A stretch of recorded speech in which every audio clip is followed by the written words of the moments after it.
ہے، یہ آپ کی تربیت ہے۔ جب آپ نے افطار کر لیا اب بھی خیال کرو میں سگریٹ پی رہا ہوں، سارا دن سگریٹ نہیں پی، اس لیے کہ اللہ نے حرام، اللہ کی طرف سے پابندی، پانی پر پابندی، کھانوں پر پابندی، پھلوں پر پابندی۔ اب افطاری کرنے کے بعد میں اب بھی اسی اللہ کا پابند ہوں، میں آزاد نہیں ہوا۔ مسلمان کی ساری زندگی اللہ کی شریعت کی غلامی میں گزرتی ہے، تو افطاری کے بعد دیکھوں میں حلال کھا رہا ہوں یا حرام۔ اور یہ روزہ پوری امت مسلمہ کا اتفاق ہے کہ مسلمانوں پر یہ فرض ہے، اس کی فرضیت کا انکار کرنے والا کافر ہے۔ آپ نے اکثر دیکھے ہوں گے مسلمان رمضان کا روزہ آتا ہے، نمازیں پڑھ رہا ہے، روزے نہیں رکھتا، اندر کمرے میں بیٹھ کے چھپ کے کھا لیتا ہے۔ جس طرح نماز کا تارک کافر ہے، اسی طرح روزے کا انکاری بھی کافر ہے۔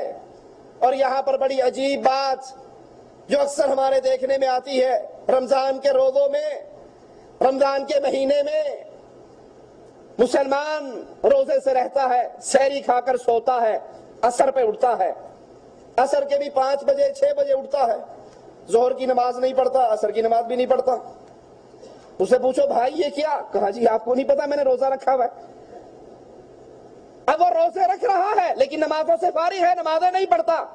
تو ایسا روزے دار بھوکا اور پیاسا رہ رہا ہے، اس کے روزوں کی اللہ کے دربار میں کوئی قیمت نہیں۔ جو 2 بجے سحری کھا کے سو جائے، نہ فجر پڑھے، نہ ظہر پڑھے، نہ عصر پڑھے، اور کوئی پوچھے کیوں نہیں پڑھتا ہے، جی بس روزہ رکھا تھا نا تو بھوک لگتی ہے، پیاس لگتی ہے، جاگتے ہوئے سارا دن سو کر گزارتا ہوں، ساری رات جا کر گزارتا ہوں۔ جو نماز کا تارک ہے اس کے روزے اس کے لیے کوئی فائدہ مند نہیں، اور جو روزوں کا تارک ہے، جو روزوں کا انکاری ہے، اس کی نماز اور اس کا لا الہ الا اللہ اس کے لیے کوئی فائدہ مند نہیں۔ رمضان کے یہ روزے ہر مسلمان بالغ، عاقل، مقیم، مرد، عورت، ان پہ فرض ہے۔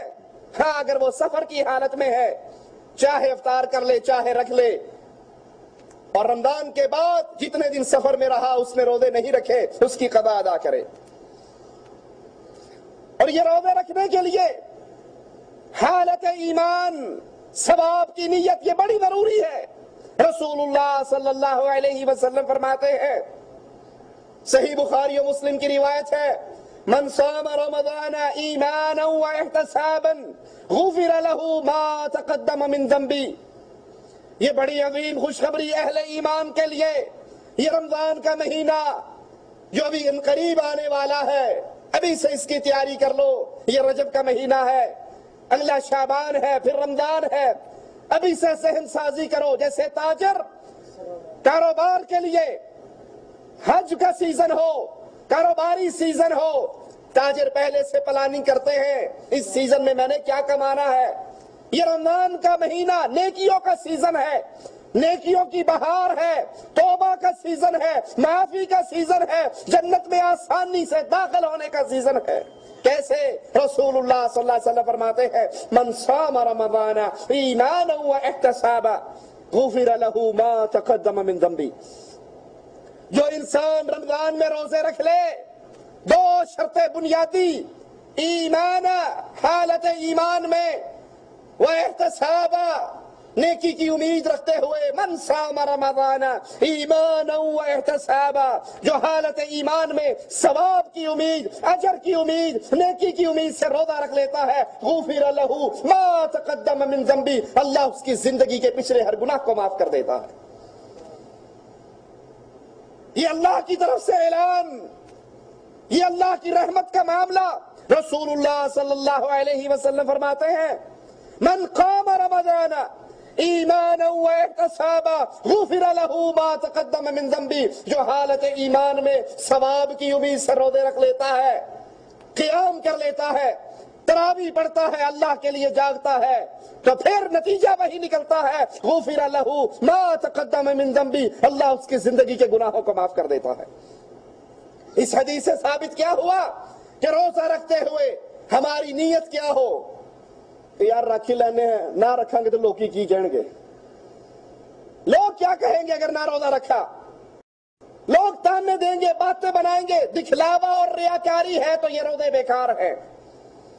اگر دکھلاوا اور ریاکاری کا روزہ رکھا، ثواب کی امید دل میں نہیں، اللہ کو راضی کرنا مقصد نہیں، لوگوں کے درمیان تشہیر ہے، لوگوں کو دکھلانا مقصود ہے، تو یہ ساری عبادت بیکار ہو جاتی ہے۔ اور اگر روزہ رکھنے کے بعد یاد کر لیجئے، روزہ صرف کھانے پینے سے رکنے کا نام نہیں۔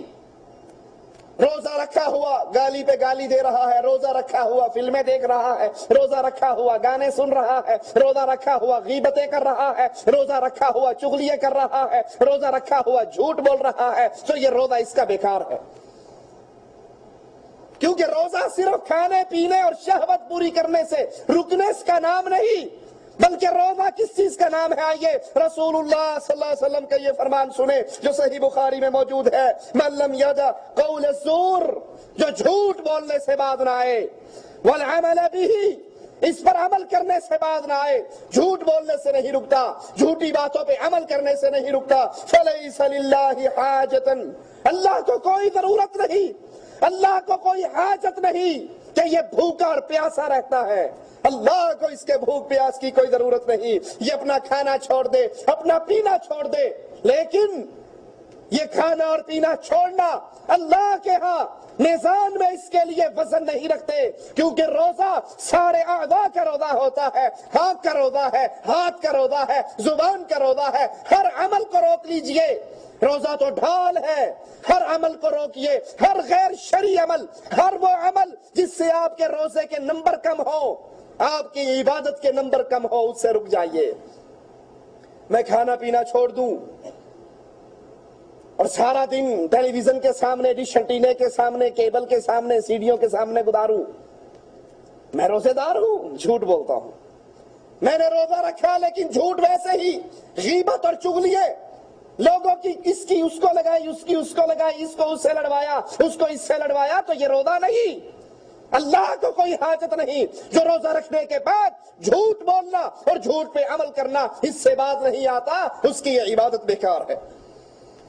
رسول اللہ صلی اللہ علیہ وسلم فرماتے ہیں، الصیام جنہ فإذا كان يوم صوم أحدكم فلا يرفث ولا يصخب فإن سابه أحد أو قاتله فليقل إني صائم۔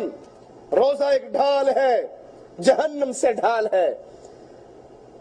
جب بھی تم میں سے کوئی روزے دار ہو، وہ گالیاں نہ دے، وہ گندی باتیں نہ کرے، وہ زبان سوچ سمجھ کے استعمال کرے، کسی سے لڑائی نہ کرے، اور اگر کوئی اس کو گالی دے، کوئی اس سے لڑائی کرے، تو اس کو جواب میں کیا کہے؟ انی صائم، میں روزے سے ہوں۔ بھائی تیری مرضی ہے، تو نے مارنا ہے مار لے، تو نے گالیاں دینی ہے دے لے، میں تو حالت روزہ میں ہوں، میں تیری باتوں کا جواب نہیں دے سکتا۔ اور جب مسلمان کسی کی زیادتی پہ خاموش ہو جاتا ہے، رسول اللہ صلی اللہ علیہ وسلم فرماتے ہیں، دو آدمی کسی مسئلے میں جھگڑے، یہ کہے میرا حق ہے، یہ کہے میرا حق ہے، کسی چیز پہ دعویٰ ہے، وہ کہتا ہے میرا ہے، وہ کہتا ہے میرا، اسی پہ جھگڑا ہو رہا ہے۔ پیارے حبیب علیہ الصلوۃ والسلام فرماتے ہیں، حق والا، سچ والا جس کا وہ حصہ بنتا ہے، اگر جھگڑا ختم کرنے کی نیت سے اپنے حق سے دستبردار ہو جاتا ہے کہ یار تو لڑ نہ، لے لے جان، چھوڑ، لڑائی نہ کر،